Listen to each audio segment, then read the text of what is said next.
I'm Rolene Marks. Welcome to Modiin and Beyond. Join me every Sunday between 3 and 4 on Radio Modiin as we take a look at what's happening in Modiin, Israel, and beyond.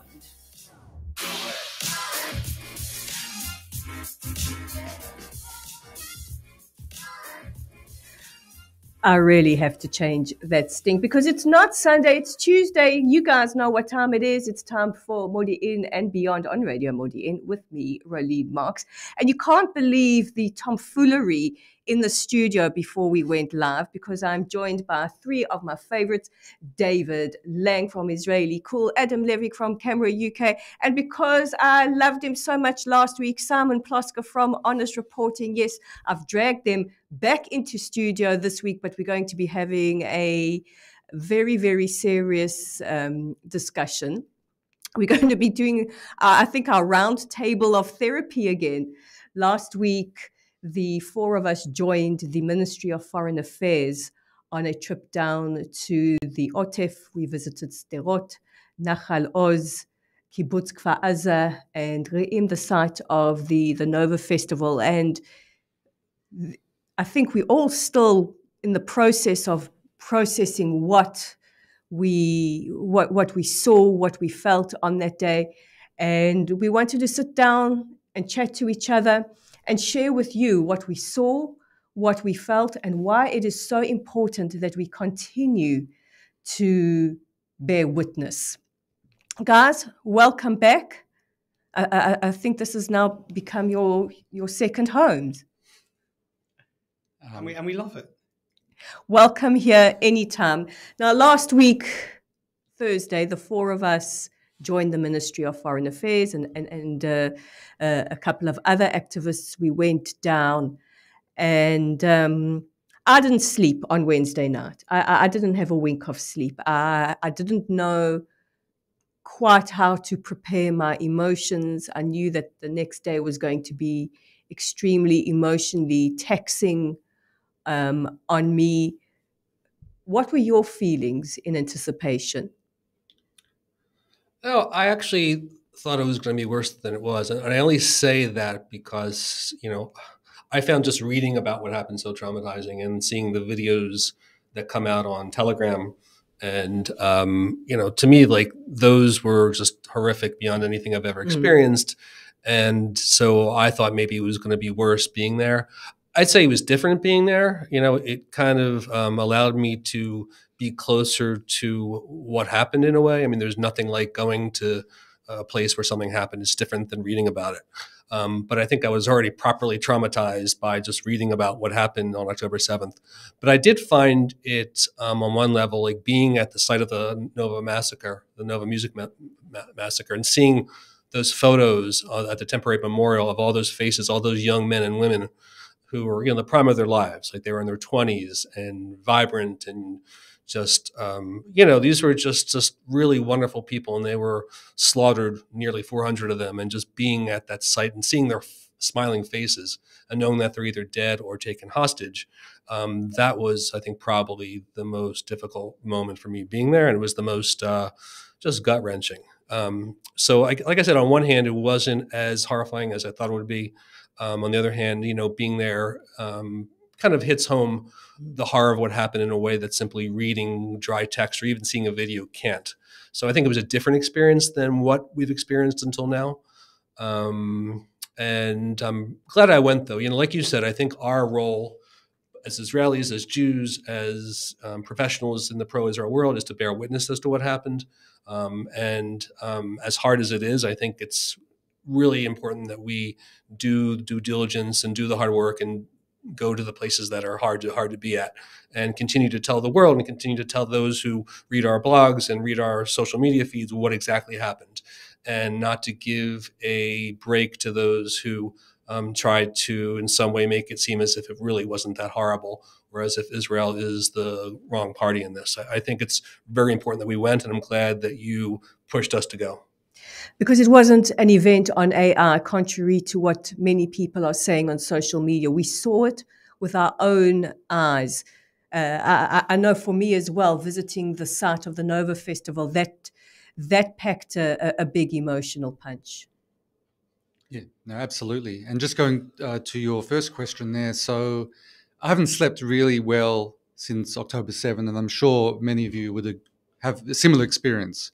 In terms of this particular visit, I wouldn't say I underwent any preparation or thoughts. I was just glad in a way to feel I was ready to do it.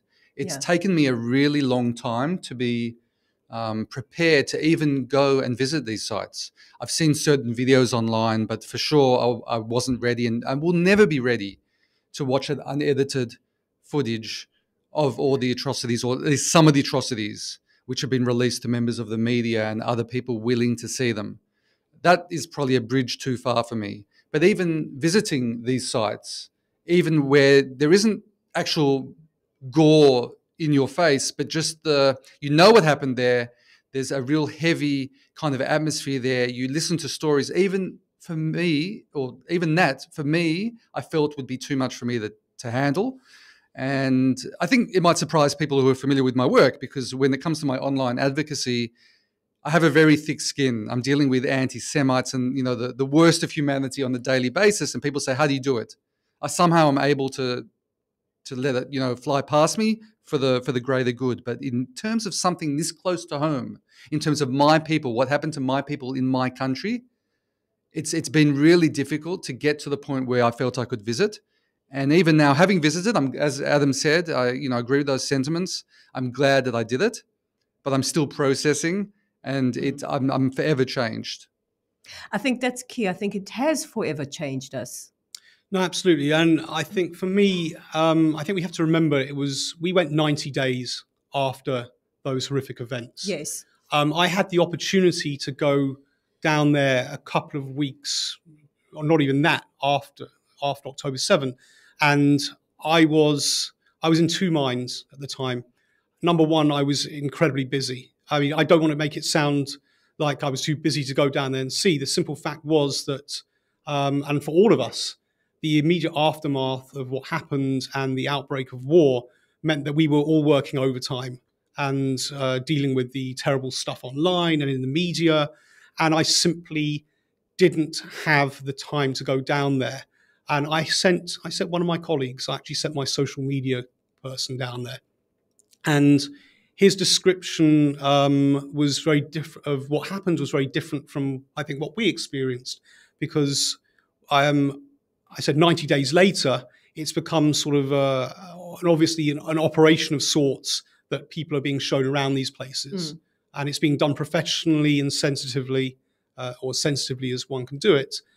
Back then, it was pretty chaotic, I believe. And my social media guy, to be fair, he did not actually describe much of what he saw. And I think that may have been a result of just how shocking it was. As far as I know, at that point, whilst the bodies had obviously been taken away, I think the blood stains were still there. What we went to was not sanitized by any stretch of the imagination, but obviously we are months now after the event. What it felt like was that we were walking into an incredibly horrific crime scene, a crime against humanity. And it was able to give us, I think, the way to picture exactly what happened there. And just for the listeners, they should know that obviously, the bodies, God knows the body parts, sadly, and the blood have been cleaned up. The rest of it hasn't. The remnants of the looting and the burning that took place are still very much there. So you get a very, very good picture of what went on.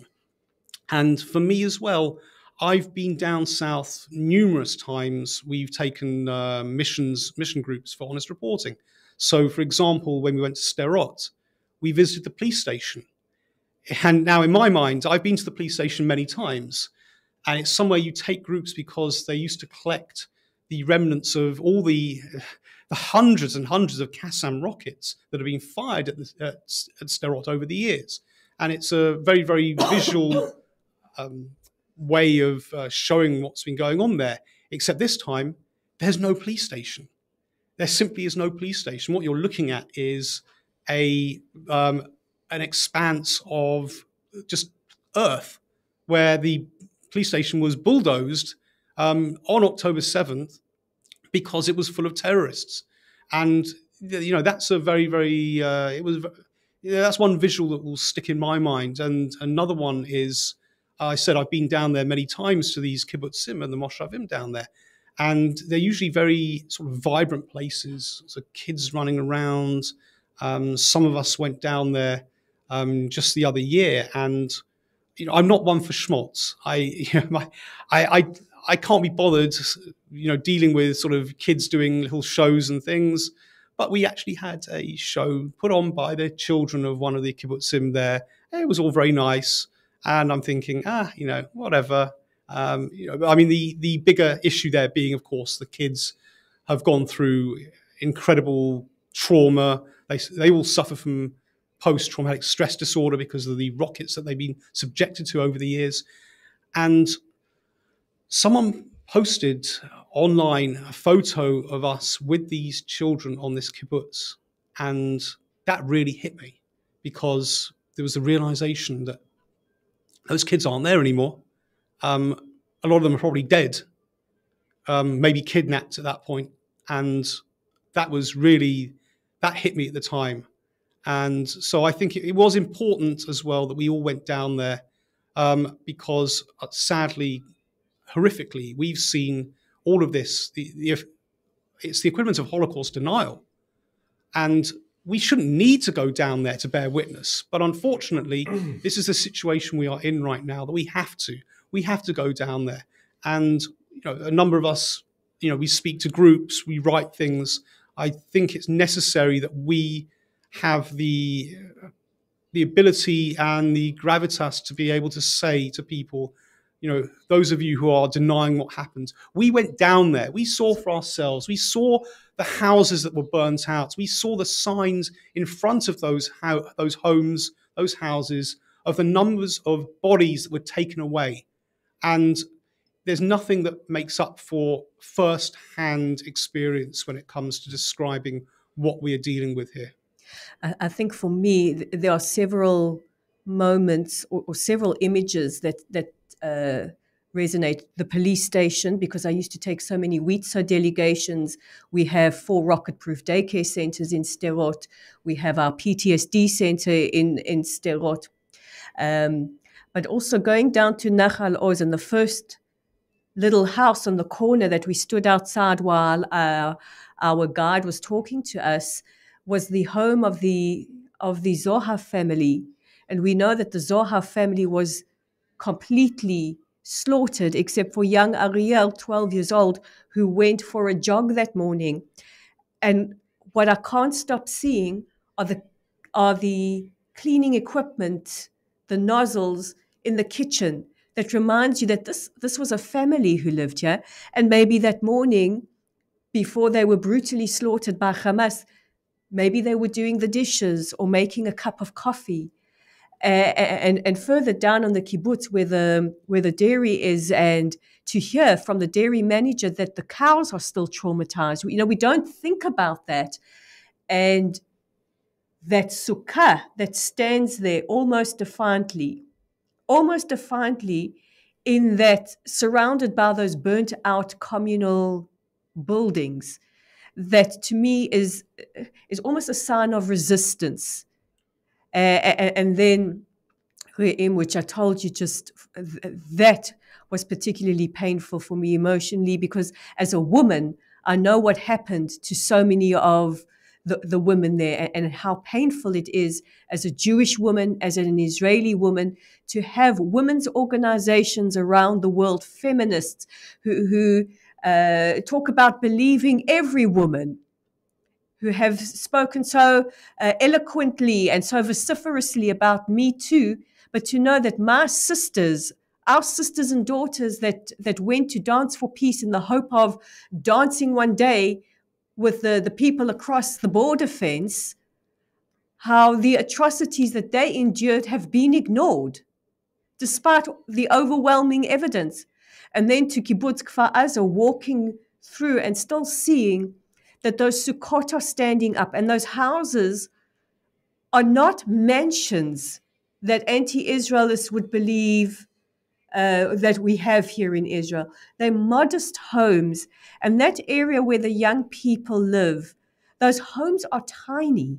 They're tiny. But you get the impression, you get the feeling coming out of them that their former inhabitants, many of them who were brutally murdered or taken hostage, were so proud.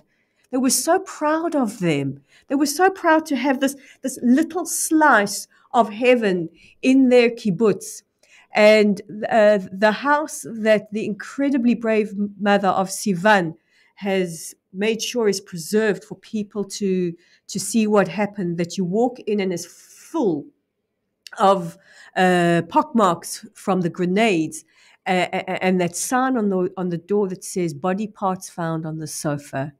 That this young couple, Naor and Sivan, they have names, Naor, Sivan, that were planning their whole future in their tiny little space on an idyllic kibbutz that they were so incredibly proud of, that future was wiped away from them. They were wiped off the face of this earth in the most brutal and horrific way, and we have people denying it. And the looting and the glee that looting and that murder and that raping and that mutilation and that torture happened with is absolutely, it's devastating. And somebody on our trip said, we did that stench of death is not there, but it's replaced with that smell of that rotting citrus. Yes. Because there's nobody there to pick those citrus plants. Yeah. That has really resonated. Yeah. No, everything that you said resonated with me as well. Regarding the Sukkot, not just as an act of resistance, but it's more than that. I think it's like the rotting fruit. Everything there is where time has stood still. Everything is the way it was back on October the 7th. Besides, obviously, they've cleaned things up a little bit, but there's no one there. People aren't living there. We should point that out now. For the most part, people have not gone back. I'm not sure if people are going to go back, and it's an interesting discussion that we could maybe have as to whether we should go back and live there, or whether it will be some sort of pilgrimage site, for instance, like when people are going to Poland or wherever for March of the Living. And I believe that, this is an interesting discussion that can be had once, the dust settles and we can even think clearly about things. But yes, time has really stood still there. That's something that really made an impression on me. And the other interesting thing about the Sukkot is that in Judaism, Sukkot are somewhat emblematic of God's protection of us. It's this festival where we're, under the elements, as it were, going back to when we were in Egypt. And there's something, I don't know if the correct word is irony, tragedy, to think that the Sukkot are still there as this sort of act of defiance. Not to, of course, blame God for what happened, but it just is a reminder that terrible things can happen here because of, what our neighbors are like. I wanted to say, when we were on your show, I don't know how long it was ago, shortly after October 7th, both Dave and I mentioned that we had writer's block, at least the first, I think for me, the first couple of weeks after October 7th. I think that was partially, at least for me, it was just, to me, in addition to the trauma, just words couldn't do justice to the horror of what was unfolding and what I was seeing was unfolding. That eventually faded away. But I think given that we're all writers to some degree, right? All of us in this room right now write to some degree for a living. And I think being at Kfar Aza and the site of the Nova Music massacre and the other communities that we visited, I think helped in that I think typically people write more accurately and better and more evocatively about things that they witnessed, or at least places that they've been. It's one thing to see a photo online. It's another thing to have been there. And I think my writing about, to the degree that I do write about the details of the massacre, will have been helped by visiting those communities and seeing the burnt out homes and, seeing for myself rather than just reading about it. So I think that was something that, I would encourage everybody who does what we do to go and see it for yourselves, because I think the impact, will ultimately can help your writing. And, our writing is influential to some degree. People read our material and they take from that the reality. So I think it was important for that respect. Yeah, I think it's interesting you talk about the writing. When we went there, I had visions that I would be doing sort of little clips to camera to be able to tell people what was going on. I couldn't bring myself to do it whilst I was there. It was just too emotionally overwhelming at the time, which is, maybe it's problematic given that one of the reasons we went down there was precisely to bear witness. Yeah. I did take photos. Things like selfies in front of burnt out buildings was a sort of a no-no as far as I was concerned. But when I got home, I was sat around, it was very quiet. My wife asked me sort of, how was it? And it was really after I went onto Facebook and I just started typing my thoughts in a Facebook post and put up some of the photos as well. And I found it actually quite sort of therapeutic in a way. And maybe that's kind of what we need to do now as well, is also perhaps write up exactly what we saw. I had the same experience. I do a report every morning on High FM in South Africa, and on Friday morning, it came out of me like a cataract. I just sat for 15 minutes and it just poured out of me without a note, without a thought. In fact, it almost felt as if I was out of my body that was speaking and relaying what happened. And only after that did I finally have the words to sit and write a little bit about what I felt and what I saw. I'm Rolene Marks. This is Modiin and Beyond on Radio Modiin. We're going to take a short music break, but on the other side of this, our conversation continues with David Lange, Adam Levick, Simon Plosker, and myself.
Some people lose everything.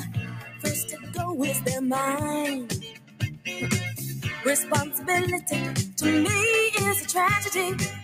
I'll get a job some other time. I want to join the band and play in front of crazy fans. Yes, I call that temptation. Give me the melody, that's all that I ever need. The music is my salvation. We're lost in music, caught in the trap. No turning back. We're lost in music. We're lost in music. Feel so alive. I quit my 9 to 5. We're lost in music. In spotlight, the band plays so very tight. Each and every night. It's no vanity. To me, it's my sanity. I could never survive Some people ask me, what are you gonna be? Why don't you go get a job? All that I can say, I won't give up my music. Not me, not now, no way, no how. Oh, lost in music. Caught in the trap. Caught up in our music. No turning back. We're lost in music. We're lost in music. Don't take away our music. Feel so alive.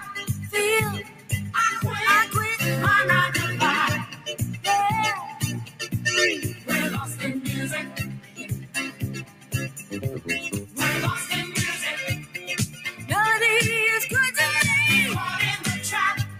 I'm caught up in it. No turning back. No, no, no. We're lost in music. We're lost in music. Feel so alive. I quit my 9 to 5. We're lost in music. Lost in music. We're lost in music. Caught in the trap. No turning back. We're lost in music. We're lost in music. Sister Sledge, Lost in Music. You tune to Modiin and Beyond on Radio Modiin with me, Rolene Marks. My guests in studio are David Lange from Israeli Cool, Adam Levick from Camera UK, Simon Plosker from Honest Reporting. We are carrying on our conversation about our trip to the south of Israel, to the Otef. And before we carry on, we have to give a special mention to two really, really extraordinary people. They're the spokespeople that do it day in, day out, dealing with delegations, dignitaries, groups that come through. And that is Captain Meyer of the reserves of the IDF and Dean Elsdon, the Israel police spokesperson. They really do an extraordinary job. And we want to acknowledge them, give them the shout out that they really, really do deserve. I think, guys, what many people don't realize or forget is that, you know, while we had the opportunity to go down south, we were also going to a live combat zone. Absolutely. I mean, I've done this before. I've gone down with journalists during wars and operations, and one memory, very vivid memory I have, is of going to Ashkelon a couple of years ago during some of these rocket barrages. And I was in the house of someone who had actually been killed by a rocket. Let's not forget, everyone, that these rockets are deadly. Absolutely. When they land, when Iron Dome doesn't have 100% hit rate. And whilst we were there was a barrage, and there was no room in the safe room. I remember crouching in the kitchen as the entire house shook as things were exploding literally above us. And one of my friends, he happens to be a spokesperson for Magen David Adom, he actually stood outside. Perhaps he was a little bit mad. He filmed what was going on, and he gave me the footage afterwards, and it was frightening. Literally, you could see rockets being intercepted right overhead and stuff falling. And, you know, that stuck in my mind when we went down to the south, because the journalists that day were absolutely scared. They were petrified. And I was wondering, are we going to be dealing with rockets? And people should know that we were issued with Kevlar vests. They are extremely heavy. I'm sure we all had backache by the end of the day, having to carry that around. But unfortunately, it was a necessity. We were in a zone where there are still rockets being fired from Gaza, despite the IDF's best efforts after 90-something days. So there was a certain element of potential danger. But you know, I think it was clearly worth our while going down there. And we did actually see some of the IDF's work whilst we were there. We were on Kibbutz Nahal Oz, and we were right by the security fence next to Gaza. And people should realize just how close these kibbutzim are to the border. Literally, you can see straight into Gaza There is literally just a fence there, and you realise just how tragically easy it appeared for Hamas to break through that border. And whilst we were there was an almighty explosion, and you could see a big ball of smoke in the distance. So clearly there were airstrikes still continuing whilst we were there. There are also a lot of army in the area anyway. On the kibbutzim that we visited, there were lots of troops who are currently stationed in that area. So it is a military zone at the moment. And I think, that brings up another point, and that is that the way that media outlets report the situation is that something horrifying happened on October 7th. And then since then, all that's happened is that Israel has responded by attacking Gaza, when in fact, we've been at war since October 7th. The war hasn't stopped. My relatives in Ashkelon have had, hundreds of Tzeva Adom alerts where they've had to go into shelters. We're literally, this is a war. It's a real war. Media outlets have, for some reason, stopped reporting on the barrage of rockets, more or less. It's as if it doesn't happen, as if when we in Modiin had to go to our bomb shelter at midnight or just after midnight on New Year's, as if that didn't happen. So, the fact that we could hear explosions, the fact that we were at risk of rocket attacks, I think illustrates the fact that all Israelis have been under threat of war, have been facing war since October 7th. Time didn't stand still October 7th. These people are still trying to kill us. They're still trying to kill our friends, our neighbors, our family. And I think this stands in contrast to the media's monolithic portrayal, as if, Israelis stopped being victims on October 7th, when Israelis have been victimized continually, not by rocket fire, Israeli soldiers killed in Gaza, Israeli families who have children and loved ones who were held hostage in Gaza. So I think the fact that we're still being traumatized and still being victimized by Hamas terrorists is something that was really hit home when we were there and could hear the war happening in real time. Because the world doesn't realize that we are still stuck on the 7th of October, that we are still mentally, emotionally in that place. And I don't think we're going to move on from there for a very long time, certainly not until our hostages are returned safely to us. I mean, just before we went on there, I received a tweet back from the International Red Cross, because this morning I said to them, what about the hostages? You're tweeting about people in Gaza. What about our hostages? And they said, no, the hostages. In fact, I should read out the tweet. The tweet says, please know that the release of the hostages is one of our top priorities. We have repeatedly called for their immediate release and for access to safely visit them, to check their health conditions, and to let them communicate with their families. We won't give up, but yet we hear completely the opposite coming from their families, who say that the Red Cross are doing nothing to ensure that they visit the hostages, make sure that they are in good condition, demand their immediate release, and very importantly, make sure they have access to life-saving medications. Now, we were having a conversation off air during the music break about what happens to these kibbutzim. Do they become places that are left almost as monuments and memorials? Are they places that we want to see the residents return to? We can absolutely understand whatever decision they make, what should happen there. I know we are very concerned that people don't realize that these are massacre sites, not tourist destinations. Yeah. So there's always that balance, that once you have a site that becomes somewhat of a pilgrimage site, even if for the right reasons, that there is that element of exploitation that can occur if it is left as such. We've seen even in the concentration camps which are left, there are certain people who are quite tasteless, and they go there and they take selfies and do all sorts of things.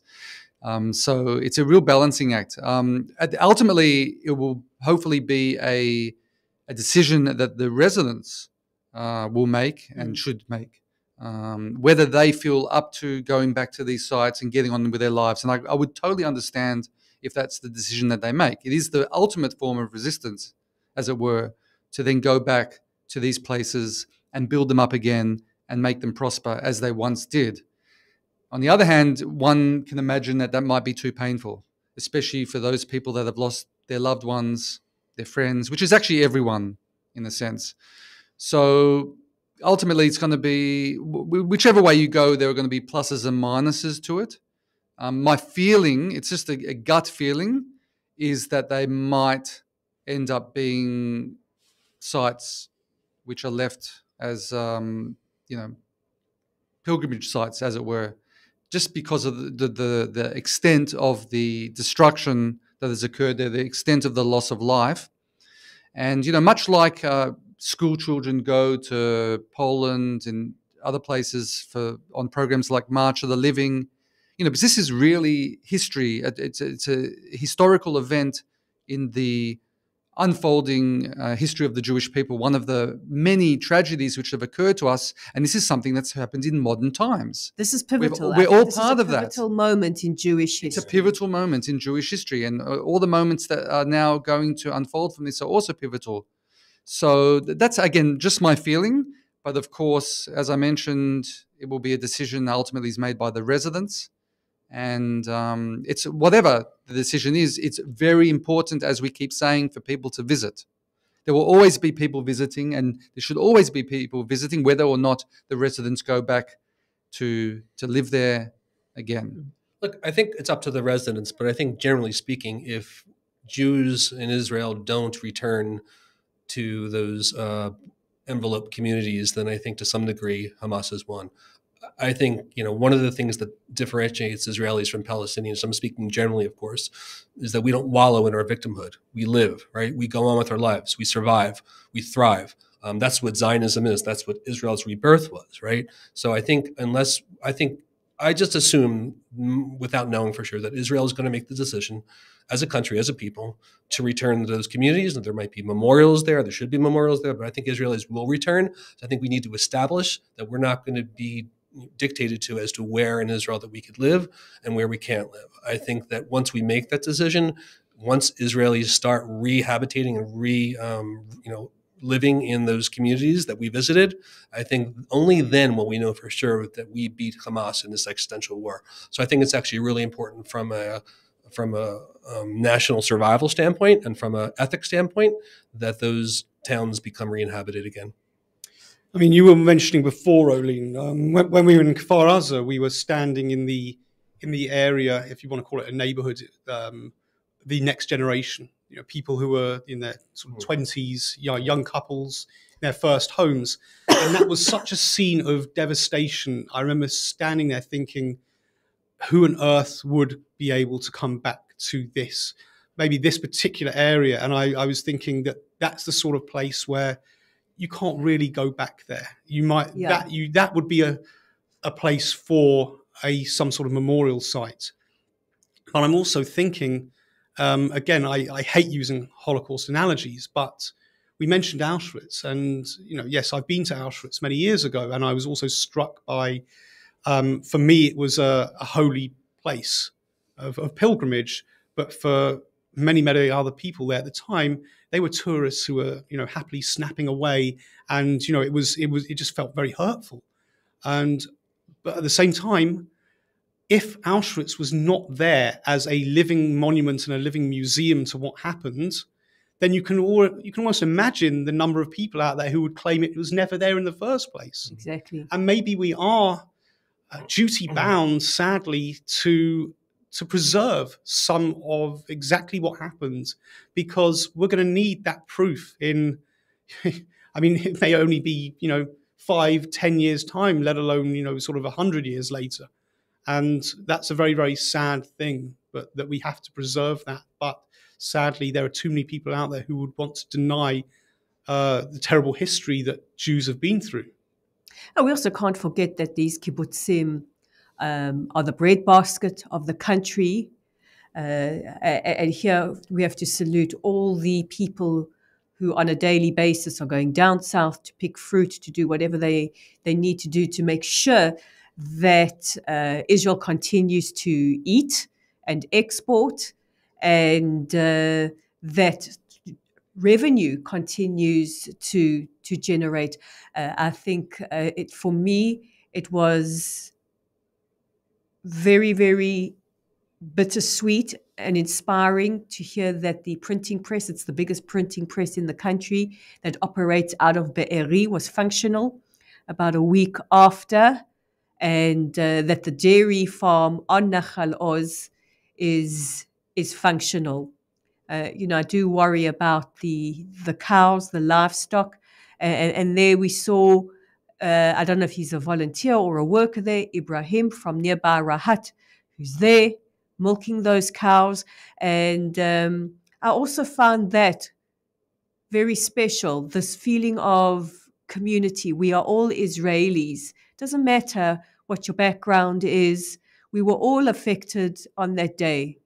Jews, Christians, Muslims, Bedouin, foreign workers, Druze, all of us as a country have gone through this unfathomable trauma together, which we're still going through. We're still deep in our grief. I think it was President Herzog who said to NBC News the other night, he said, we are still a nation that is grieving.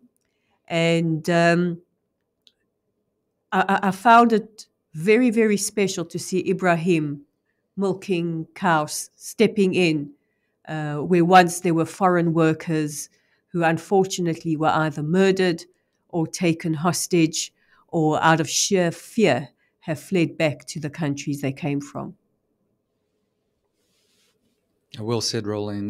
That's something that people maybe don't realize or don't think about enough, but how the unity of the Israeli people extends beyond the Jewish people. We're seeing this a lot. And yeah, to see Ibrahim there going about his business, helping the communities there was a very touching moment of a trip which was just plagued by sadness and tragedy. No, absolutely. Guys, as we start to close off our discussion, any final thoughts?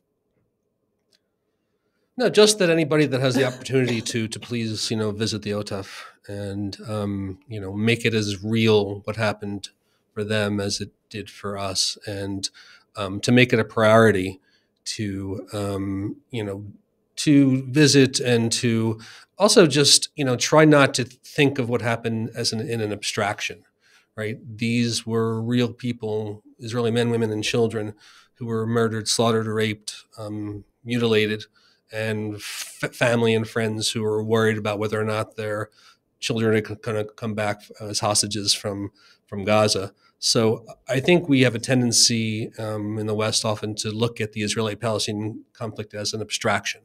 I say we, I'm talking about, except for those of us that do what we do. But I think one of our jobs as Israelis, as Jews who want to bear witness, and as those of us who monitor the media and promote Israel on social media, is to humanize them, to make it clear that these are individuals. They aren't just the Zionist abstraction that they're made out to be, that these are individuals that have suffered or still suffering, and that it's our job to make sure that they haven't died in vain and that their memory remains alive. Absolutely. I think we also just need to be clear that it's not that easy to get into the kibbutzim. That is a process that is controlled by the army, because the area is a staging zone for combat. But you can go down south to the Re'im memorials, to places like Sderot, and you need to bear witness, because the world is starting to forget. Absolutely. And, on a practical level, when we do have examples of trips down there, people who've written about it, taken photos, interviews with the hostages who have been released, or the families of those who are still tragically still in Gaza, share it. We need people to share it, because without that message, people are going to forget, and we cannot afford to let that happen. David, any final thoughts from you? No, I think my colleagues here have said it very well. Just to basically encourage people to go down there and document it. So unlike you, Simon, I was able to take videos despite my misgivings about going there. That was easier for me just to take the video. Just this morning, I started going through the video, which I'm editing. But during the course of the day, I was actually just uploading little snippets of this video to social media, and I got tens of thousands of views. And when you, again, not to think of views as abstractions, to borrow Adam's terms, that every view is a person that is seeing something that they might not have seen, and that it might influence them going forward. And it's a video that maybe they will share with other people that need to see it. And all of us have the same power, as it were, to be able to help influence hearts and minds out there by simply sharing the videos or photos that we have stored on our cameras. Guys, I want to thank you. I want to say a big thank you to David Lange from Israeli Cool, Adam Levick, Camera UK, Simon Plosker, Honest Reporting. Honestly, you guys, I feel like this is your second home, and that's exactly how I like it. Thank you to my engineer, Per Attia, on the other side, making sure that everything runs according to plan. And guys, to you, the listener, the world is starting to forget the atrocities of the 7th of October. Let us continue to bear witness. Let us continue to be a voice for those who have no voice again. Let us continue to dance for those who will never be able to dance again. Let us continue to demand the immediate release of our hostages. We want them home. Bring them home now. We continue to hold our wounded warriors in our thoughts and our prayers. We continue to hold the victims in our thoughts and our prayers. We pray for a speedy recovery for all, and we salute and we owe a debt of gratitude we can never repay to those warriors who have fallen in defense of the State of Israel. I'm Rolene Marks. This is Modiin and Beyond. Guys, there's only one thing to say, and that's Am Yisrael Chai. Am Yisrael Chai.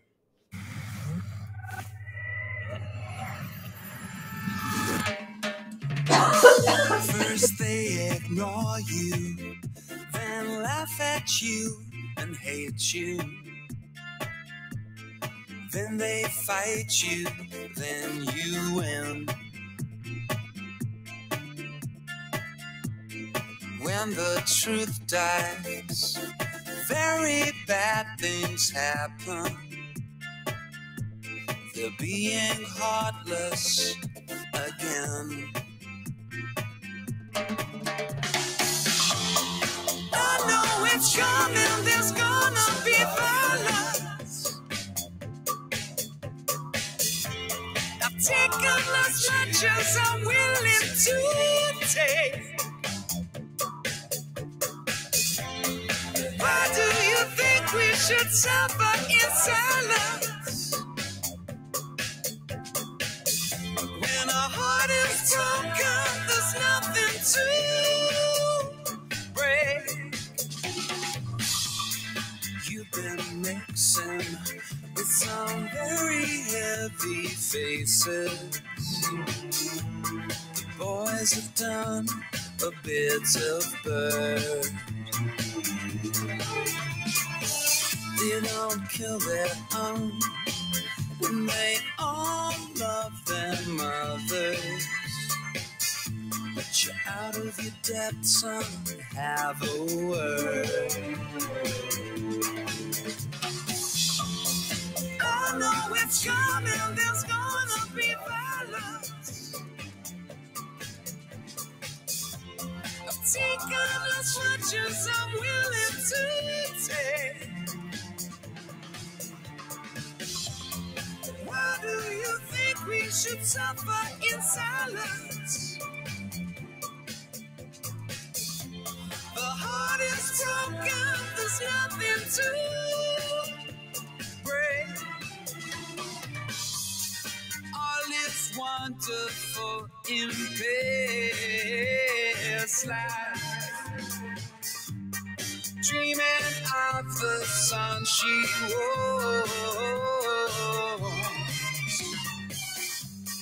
You should see me in the afterlife, picking up the sons of God.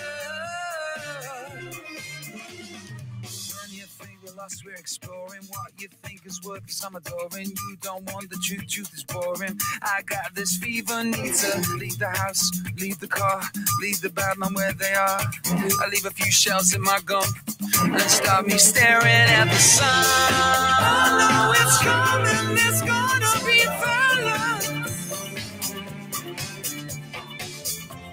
I'll take out as much as I'm willing to take. Why do you say we should suffer in silence? My heart is broken, there's nothing to break.